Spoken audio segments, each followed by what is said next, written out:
நாம் தமிழர், நாம் எல்லாம் தமிழர். இதை நான் ஏன் சொல்கிறேன்னா, நான் தமிழ் மொழியை நான் பேசுகிறேன். அதனால் நாம் தமிழர் என்று நான் பதிவு பண்ணுறேன். இப்போ நான் நிறைய விஷயங்கள் கடவுளை பற்றி நான் பேசுவேன், ஆன்மீகத்தை பற்றி பேசுவேன். இப்போ சமீப காலமாக அரசியல் பற்றி பேச வந்திருக்கிறேன். அரசியல்னால் இப்போ தேர்தலுக்கு முன்னாடி கொஞ்ச நாளாக ஒரு வீடியோகள்லாம் போட்டுக்கிறேன். தம்பி தங்கைகள் நிறைய பேர் பார்த்துருக்கீங்க. அதுக்கு நிறைய கமெண்ட்ஸ் பண்ணியிருக்கிறீங்க. ரொம்ப அழகாக தெளிவாக பதில் சொல்லியிருக்கிறீங்க. ரொம்ப ரொம்ப நன்றி. இப்போ எனக்கு தெரிந்த விஷயங்களை ஆன்மீகமும் அரசியலும் கலந்து நான் பதிவு பண்ணுறேன். வீடியோ கொஞ்சம் லாங்காக இருந்தாலும் கடைசி வரையும் பாருங்கள். இதில் உங்களுக்கு ஏதாவது ஒரு சரியான கருத்துக்கள், உங்களுக்கு ஒரு புரியாத ஒரு புதிய விஷயங்கள் ஏதாவது நான் சொன்னாலும் சொல்லலாம். அதனால் வீடியோவை லாஸ்ட் வரையும் பாருங்கள். இப்போ பேசுவோம். என்னன்னு கேட்டுட்டிங்கன்னா, இப்போ ஆட்சி மாற்றி அமைச்சிருக்கு. திமுக அதிமுக இந்த மாதிரி கலவைகளை மாற்றி மாற்றி மாற்றி இருந்து இப்போ ஒரு புதிய கட்சியாக உருவெடுத்து டிவிக்கு ஆட்சி அமைச்சிருக்கிறாங்க. அதில் சந்தோஷம்தான். இப்போ நான் சீமான் அண்ணனை பற்றியே நிறையா பேசுவேன். ஏன்னா சீமான் அண்ணன் தான் அரசியலில் ஒரு பெரிய ஆசா.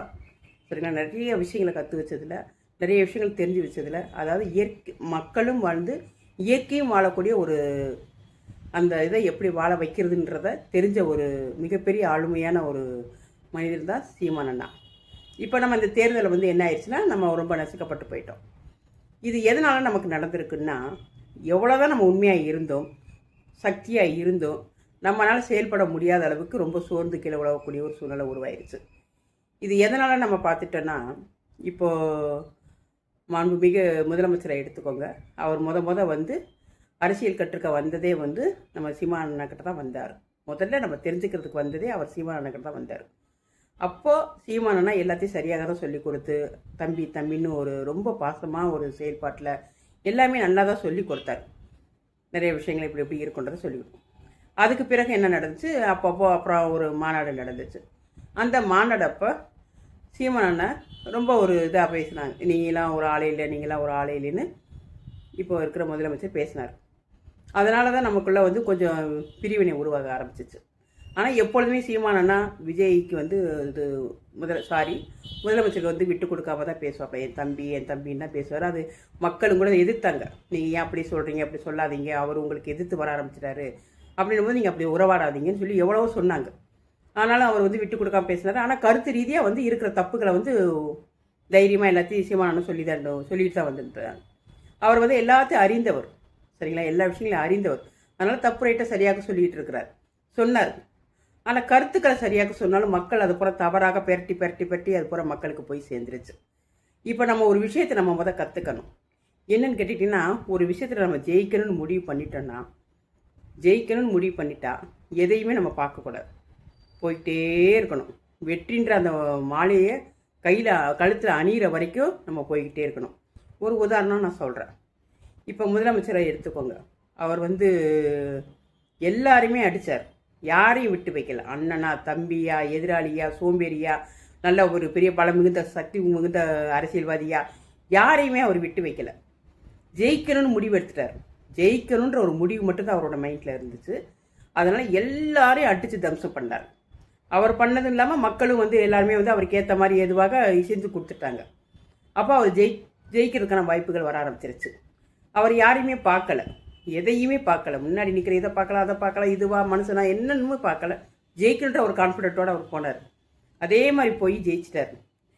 ஒரு மனுஷனும் தெரிஞ்சிக்க வேண்டிய ஒரு விஷயம், இப்போ நடந்த ஒரு விஷயங்களை வச்சு புரிஞ்சிக்க வேண்டிய ஒரு விஷயம் என்னன்னு பார்த்துட்டிங்கன்னா, ஜெயிக்கணும்னு முடிவு பண்ணிட்டா அந்த வெற்றியை மட்டும்தான் யோசிக்கணுமே தவிர கீழே இருக்கிறத பார்க்கக்கூடாதுன்றத ஒரு கரெக்டான ஒரு புரிய வச்சுருக்குறாங்க.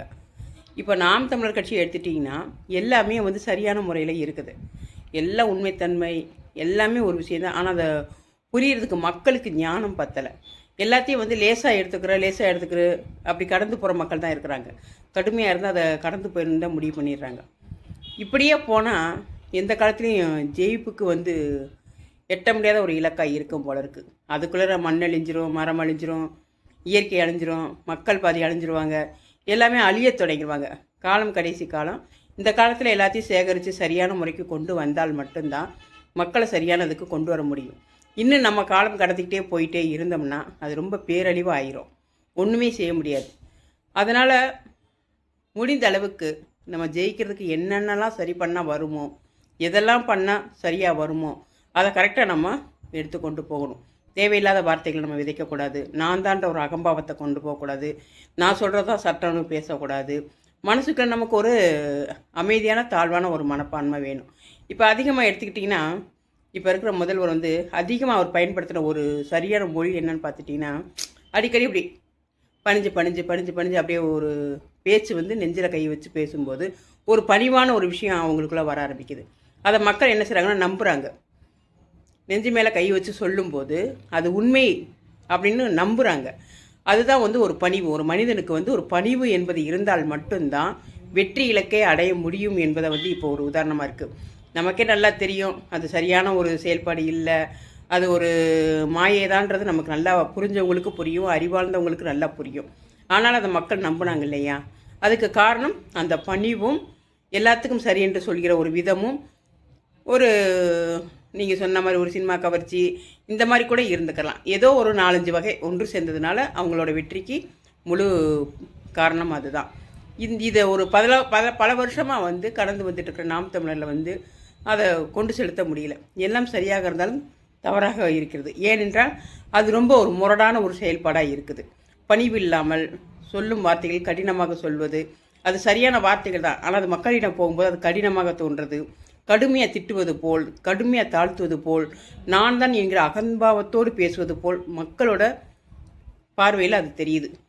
நீங்கள் வந்து நம்ம வந்து சொல்கிற விஷயங்கள் வந்து சரியாக இருந்தாலும் கொஞ்சம் பணிவோடு கொண்டு போகிறது ரொம்ப ரொம்ப நல்லது. என்னடா இவங்க புதுசாக இன்றைக்கி தான் வந்துட்டாங்க இதெல்லாம் சொல்கிறாங்களேன்றதை நாம் தமிழர் கட்சியில் இருக்கிறவங்கள புரிஞ்சுக்கிட்டீங்களும் சரி, புரியாதவங்களும் சரி. ஏன்னு சொன்னால் நான் ஏன் சொல்கிறேன்னா, இப்போ நான் பேச ஆரம்பிச்சுமே நிறைய பேர் கமெண்ட் பண்ணதில் நீங்கள் நான் சரியாக பேசியிருக்கணும், நீங்கள் பேசுகிறதெல்லாம் சரிதான், ஆனால் அது ரொம்ப ஒரு ஆக்ரோஷமாக நீங்கள் சொல்கிறதுனால அது பொய்யான ஒரு விஷயமா தோணுது. இப்படி எனக்கே நிறைய பேர் அட்வைஸ் சொல்லிட்டு போயிருக்கிறாங்க. நிறைய பேர் சொன்ன ஒரு குற்றம் வந்து இதுதான், நீங்கள் ரொம்ப அகம்பாவமாக வரீங்க, மக்களை ரொம்ப திட்டுற மாதிரி இருக்குது, அது கடினமாக இருக்குது, நீங்கள் சொல்கிற வார்த்தையெல்லாம் ரொம்ப கடந்து போக முடியல அப்படின்ற மாதிரியான ஒரு கருத்துக்கள் பதிவிடுறாங்க. அதை வச்சு தான் நான் சொல்கிறேன். நம்ம வந்து என்னென்னா எல்லாத்துலேயும் கொஞ்சம் தாழ்மை அதாவது தாழ்மைன்றது இல்லாமல் பணிவு என்பது நமக்கு வேணும். பணிவு இருந்தால்தான் உயர முடியும். பதவி வரும்போதே பணிவு வர வேணும்னு சொல்லியிருக்கிறாங்க. நம்ம பதவி வர வைக்கிறதுக்கு நம்மக்கிட்ட பணிவு இருந்தால் மட்டும்தான் அதை நம்ம வாங்க முடியுன்றதை நான் கண்கூட தெரிஞ்சுக்கிட்டேன். நம்ம எல்லாருக்கும் புரிஞ்சுருக்கோம். நாம் தமிழரில் இருக்கிற அத்தனை பேருக்குமே புரிஞ்சுருக்கோம். நீங்கள் கொஞ்சம் வந்து மக்களுக்கு எப்படி கரெக்டாக கொண்டு போகணுமோ அதை கொண்டு போங்க. வார்த்தைகள் அதிகமாக அள்ளி விடாதீங்க, வார்த்தைகள் அதிகமாக பேசாதீங்க. பேசுகிறதுனால யார்கிட்டையும் நம்ம ஜெயிக்க முடியாது, ஒன்றுமே பண்ண முடியாது. சரிங்களா? எனக்கு தெரிஞ்சு நாம் தமிழர் கட்சியில் நிறைய விஷயங்கள், நல்ல நல்ல விஷயங்கள் இருக்குது.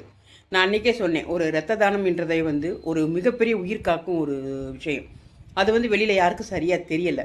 சரிங்களா? நான் என்ன சொல்கிறேன், யாருக்காவது நம்ம ரத்த தானம் கொண்டு போகிறோமா அவங்களுக்கு ஏற்றி அது சரியாகி குணமாகிற வரைக்கும் ஒரு வீடியோவை கூட எடுத்து கூட வெளியே போடுங்க. ஏன்னா மக்கள் வந்து கண்ணால் பார்க்குறது தான் நம்புகிறாங்க. எதை பார்க்குறார்களோ அதை தான் நம்புகிறாங்க. எல்லாமே வந்து வீடியோ மூலியமாகவே எல்லாத்தையும் சொல்லி அது பொய்யாக இருந்தாலுமே கண்ணுக்கு அதை கொண்டு போய் கொடுக்கும்போது அது சரி என்று மக்கள் நம்புகிறாங்க. ஏன் ஒரு சரியான ஒரு விஷயத்தை நம்ம ஏன் தவறாகவே மறைச்சி வைக்கணும்? அதனால் நம்ம நாம் தமிழர் கட்சியில் எவ்வளோ விஷயங்கள் வெளியில் செஞ்சுட்ருக்குறீங்க. இனிமேட்டுக்கு பேச்சை குறைச்சிட்டு செய்கிற செயல்களை சரியான முறையில் வீடியோ வைக்க மக்கள் இடத்துல அனுப்புங்க. அதே மாதிரி நம்மளுக்கு ஆட்சி வந்து தான் எல்லாமே சரியாக பண்ணுன்றது இல்லை. ஒவ்வொரு மனிதனும் தான் சரியான சுய சிந்தனை சரியான செயல்பாட்டில் இருக்கிறவங்க அவங்கவுங்களால முடிஞ்ச ஒரு சில விஷயங்களை இல்லாதவங்களுக்கு நமக்கு கீழே இருக்கிறவங்கள நம்ம பார்க்கணும். நமக்கும் கீழே இருப்பவர்கள் கோடி, அத்தனை பேரையும் நம்ம பார்க்கணும். சும்மா சரிசமத்தில் மேலே இருக்கிற மட்டத்தில் இருக்கிறவங்க நம்ம பார்க்கக்கூடாது. கீழே இருக்கிறவங்க நிறைய பேர் இருக்கிறாங்க, அவங்கள பார்க்கணும். அவங்களாம் வந்து எதையும் நோக்கி தவம் இருப்பது போல் காத்திருக்கிறாங்க. அவங்களுக்கு என்ன வேணுன்றதை அறிஞ்சு நம்மளால் ஈஸியாக பண்ண முடியும். அந்த மாதிரி விஷயங்களை சரியாக பண்ணி கொண்டே போகணும். அதிகாரத்தையும் ஆட்சியும் நம்ம எதிர்பார்க்காம நம்ம செய்ய வேண்டிய விஷயங்களை சரியாக செய்து கொண்டே போகும்போது கரெக்டாக சரியான நேரத்தில் நமக்கு வேண்டியது நமக்கு தன்னால் கிடச்சிடும். அப்படி ஒரு பெரிய ஒரு உயர்ந்த ஒரு இது வந்ததுக்கப்புறம் நம்ம செய்ய நினச்ச ஒரு பெரிய பெரிய விஷயங்களை நம்ம செஞ்சுக்கலாம். அதிகாரத்துக்கு போகிறதுக்கு முன்னாடியே வந்து நம்ம அதிகாரமாக நடந்துக்கிறது ரொம்ப ரொம்ப தவறு. அது ரொம்ப ரொம்ப நம்ம மண்ணில் போட்டு மிதிக்கிறாங்க. அது சரிப்பட்டு வர ஒரு சரியான விஷயத்தை தவறாக போய்கிட்டு இருக்குது. அப்போ நீங்கள் என்ன செய்யணும்? சொல்லுவாங்கள்ல, கொஞ்சம் நடிகை பாஸ், அந்த மாதிரி கொஞ்சம் நடிச்சே கொண்டு போகலாம். அப்போ தான் நம்மளுக்கு அதிகாரத்தை கைப்பற்ற முடியும். நாம் தமிழர் ஒரு மிகப்பெரிய கட்சியாக மாறும். சரிங்க? அதில் ஒரு சந்தேகம் கிடையாது. அது ஒரு ஏமாற்ற வேலையில், அது ஒரு பொய்யானது கிடையாது. மக்கள் புரியாதனால அது ஒரு பொய்யான ஒரு பிம்பம் போல் தோன்றிக்கிறது. கால அளவில் அது சரியான ஒரு உண்மையான சக்தின்றதை மக்கள் புரிஞ்சிருவாங்க. அதுக்கு நாம் கொஞ்சம் பணிதல் இருக்கணும். ஒரு பேச்சு வார்த்தையில் ரொம்ப ஒரு வீரம் என்பது 3வது ரகம், விவேகம் என்றது ஃபஸ்ட்டு ரகம். அப்போ முடிந்த அளவுக்கு ஃபஸ்ட்டு ரகத்தை எடுங்க, வீரம் இருக்கட்டும், விவேகத்தோடு செயல்பட்டு சரியான முறையில் கொண்டு செலுத்தி இன்னொரு 5 ஆண்டுகளில் ஆட்சியை கைப்பற்றுங்க. இப்போ வந்திருக்கிறவங்க ஆட்சியை கைப்பற்றுறவங்க முதல்ல கூட என்னவோ மாதிரி தோணுச்சு என் பார்வைக்கு. ஆனால் இப்போ பார்த்தா அவங்க சொல்கிற ஒவ்வொரு விஷயங்களும் மக்களுக்கு நல்லது செஞ்சால் பரவாயில்லை. சரிங்களா? மக்கள் பசி இல்லாமல் இருக்க இருப்பிடத்தோட ஒரு நோய் நொடி இல்லாமல் நல்ல வாழ்க்கை வாழட்டும். அதுக்கு அவங்க அந்த மாதிரி செஞ்சுட்டா பரவாயில்ல. அந்த இப்போ ஆட்சி அமைச்சிருக்கிறவங்க அதை சரியான முறையில் செஞ்சாலே போதும். சொல்லும் வார்த்தையிலையும் இப்போ இருக்கிற முதலமைச்சர் சொல்கிற ஒரு வார்த்தையில் ஒரு சில விஷயங்கள் சரியாக தான் இருக்குது, பாசிட்டிவாக தான் தோணுது. நம்ம யாரும் எதிரி இல்லை அப்படின்ற மாதிரியான கருத்தோடு அவர் போகிறார். எல்லாருமே நம்ம ஒரே இதுதான், ஜெயிக்கிற வரைக்கும் தான் நீ எனக்கு எதிரி, ஜெயிச்சதுக்கப்புறம் நண்பன் அப்படின்ற ஒரு கொள்கையோடு அது போயிட்டுருக்குது. அது ஒரு நல்ல கொள்கை, நல்ல பாலிசி. அதனால் அதுக்கு நம்ம தலை வணங்கும். அதை குற்றம் குறை சொல்லாமல், அதை கை நீட்டி சொல்லாமல், அதை நம்ம கை நீட்டி சொல்லும்போது அவங்கள ஒரு கை நீட்டுவோம், நம்மளை ஒரு 3 கை நீட்டி நிற்கும். அப்போ நம்ம பெரிய தவறாளியே ஆயிடுவோம். யாரையுமே கை நீட்ட வேண்டாம், யாரையும் குற்றம் சொல்ல வேண்டாம். யாராரும் ஆட்சியில் அமைச்சிருக்கிறாங்களோ அவங்களுக்கு சரியானது போகுதா, சரியில்லைன்னா அவங்களே திரும்ப தூக்கி போட்டு என்ன பண்ணணுமோ பண்ணிக்கிடுவாங்க. அது நமக்கு தேவையில்லாத விஷயம். அதை எதையுமே நீங்கள் எடுத்துக்காதீங்க. நமக்கு என்ன வேணுமோ, நம்ம என்ன செய்ய போகிறோமோ அது நல்ல முறையில் புரிகிற மாதிரி வீடியோவாக எடுத்து போட பழகிக்குங்க. அதைத்தான் மக்கள் நம்புகிறாங்க.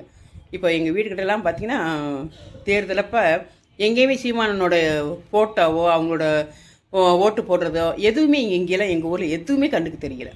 நான் கீழே இறங்கி நம்ம நின்று பார்த்தோன்னா என்னை சுற்றி இருக்கிறது போல வெறும் இப்போ உள்ள முதலமைச்சரோட ஃபோட்டோக்கள் தான் நிறையா இருக்கும். அப்போ அவங்களோட பரப்புரை ரொம்ப ஃபாஸ்ட்டாக இருந்துச்சு, தெரிந்த முகமாக இருக்கவே ஃபாஸ்ட்டாக இருந்துச்சு. அதனால் அது ஒரு அது ஒரு சீக்கிரமாக வெற்றி பெற வாய்ப்பாக இருந்துச்சு. ஆனால் 18 வருஷமாக இருக்கிற இந்த கட்சி அவ்வளோவா பாப்புலர் இல்லை, நிறைய இடத்துக்கு தெரியலை. அதனால் அதை தெரியப்படுத்துறதுக்கு என்ன விதமோ அதை பணிந்து செயல்படுங்க போதும். பணிந்து செயல்பட்டால் கண்டிப்பாக வெற்றி நமக்கு கிடைக்கும். ஆகவே இன்னும் ஒரு 5 ஆண்டுகளில் மகத்தான ஒரு மிகப்பெரிய வெற்றியை நாம் தமிழர் அடைஞ்சே ஆகணும். இப்போ உள்ள ஒரு ஆட்சி பசியை நிற்கிற ஆட்சியாக இருந்தாலும் இயற்கை வளம் எல்லாத்தையும் சரி பண்ணுற சக்தி நாம் தமிழரில் மட்டும்தான் இருக்குது. இயற்கையை காக்கும் சக்தி நாம் தமிழரில் தான் இருக்குது. அதனால் கொஞ்சம் விவேகத்தோட, வீரத்தை விட்டுட்டு விவேகத்தோடு செயல்படுங்க. கண்டிப்பாக நம்ம 5 ஆண்டுகளை ஜெயிப்போம். மண்ணை காக்க வேண்டிய பொறுப்பு நம்மளுடைய பொறுப்பு. அதனால் கண்டிப்பாக கொஞ்சம் விவேகமாக செயல்படுங்க. நன்றி, வணக்கம்.